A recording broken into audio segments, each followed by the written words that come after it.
Hi, everybody.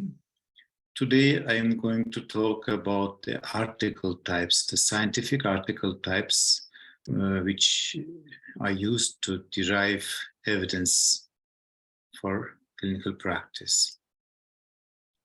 As usual, first, I would like to remind you about our previous session.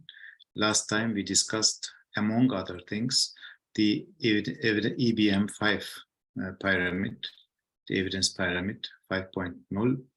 And regarding this topic, I may ask you, which of the levels depicted, shown on this pyramid, cover meta-analysis?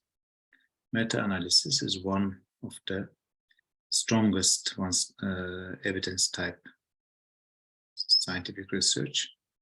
And you should be able to answer if you have listened to my previous presentation. You should be able to answer this question.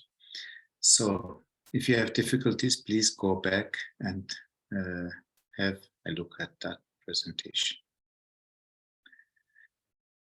Today's objectives. In this presentation, I aim to describe basic features of the common article types listed in PubMed. I will use the PubMed for this purpose.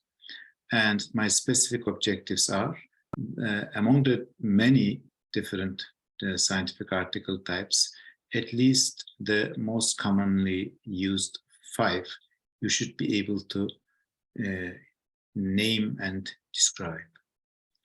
Then last time we also briefly mentioned that there are different reporting guidelines for the different research types, and you should be able to tell which reporting guideline applies for which of the most common, again, not all, the research types.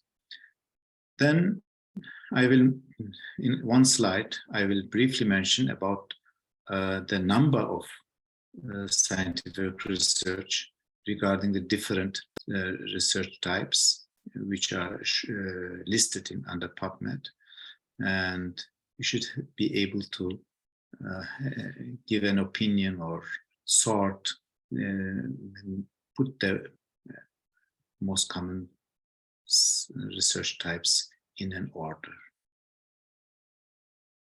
These are my objectives.